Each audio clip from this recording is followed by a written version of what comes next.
نحمده ونصلي على رسوله الكريم أما بعد فأعوذ بالله من الشيطان الرجيم بسم الله الرحمن الرحيم وقضى ربك ألا تعبدوا إلا إياه وبالوالدين إحسانا وقال النبي صلى الله عليه وسلم الجنة تحت أقدام الأمهات أو كما قال عليه الصلاة تسليما সদাকাল্লাহুল আযীম।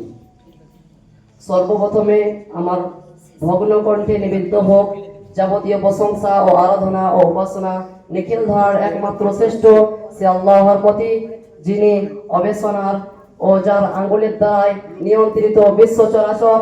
তারপর দরুদ ও সালাম ঝরে ঝরে পড়ুক সেই নবীর প্রতি, যিনি মানবতা চিরকল্যাণ, যিনি নিখিল ধার অনুপম সৃষ্টি, যার কেসের ছোঁয়াপে রজনী পেয়েছে বিতকতা, যার চেহারার উজ্জ্বলতার দিবস হয়েছে আলোকিত। তার সানে ভক্তিপূর্বক হৃদয়ে বলি, তুমি নয়নের মণি আমিনার, তুমি নয়নের মণি আমিনার, তুমি প্রেমে ভরা বারবার, তুমি জগৎ গুরু সাহাবার, তুমি জগৎ গুরু সাহাবার, লহাজ সালাম বারবার। সম্মানীয় সভাপতি সাহেব, বিচক্ষণ বিচারক মণ্ডলী, স্টেজে সম্মানিত ওলামায়ে কেরাম ও আমার সাথী ভাইরা, সবাইকে আমার অন্তর থেকে সালাম ও শুভেচ্ছা। আমার বিষয়বস্তু হচ্ছে পিতামাতার সম্পর্কে বয়ান। ওয়াকাযা রাব্বুকা আল্লা তা'বুদু ইল্লা ইয়্যাহু ওয়া বিল ওয়ালিদাইনি ইহসানা। আল্লাহ তাআলা বললেন, আল্লাহ তাআলা নিজের ইবাদতের পরে খিদমতের ফয়সালা করলেন।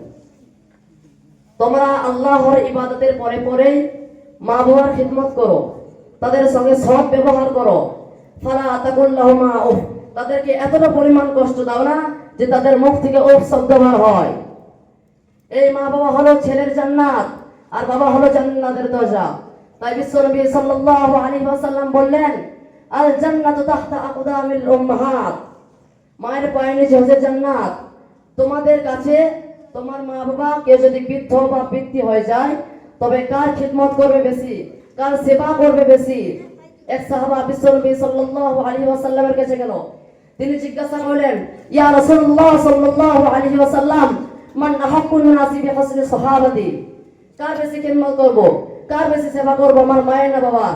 ক্বালা ইম্মুকা, নবীজি বললেন তোমার মায়ের, তোমার মায়ের বেশি সেবা করবা, তোমার মায়ের বেশি খিদমত করবা। সুম্মা আইয়ু, তারপর কার? ইম্মুকা, নবীজি বললেন তোমার মায়ের। সুম্মা আইয়ু, তারপর কার? নবীজি বললেন তোমার মায়ের। সুম্মা আইয়ু, তারপর আবার জিজ্ঞাসা করলেন তারপর কার? নবীজি বললেন আবুকা, এরপর তোমার বাবা। বিশ্বনবী সাল্লাল্লাহু আলাইহি ওয়াসাল্লাম মায়ের কথা তিনবার কেন বললেন আর বাবার কথা একবার? এই জন্যই বললেন যে মা এমন তিনটা কষ্ট করে যেটা বাবা কখনো করে না।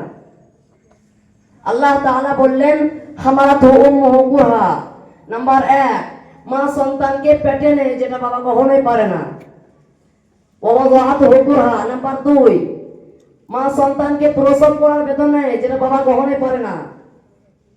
কোন নারী যদি সন্তান প্রসব করার সময় মারা যায়, আল্লাহ তাআলা তাকে শাহাদাতের মর্যাদা দেয়। আর সেই নারী যদি বেঁচে ফিরে আসে, তবে তাকে গাজীর সওয়াব দেওয়া হয়। যেমন কোন পুরুষ জিহাদের ময়দান থেকে যদি ফিরে আসে, তবে তাকে গাজীর সওয়াব দেওয়া হয়। আর সে যদি মারা যায়, আল্লাহ তাআলা তাকে শাহাদাতের মর্যাদা দেয়।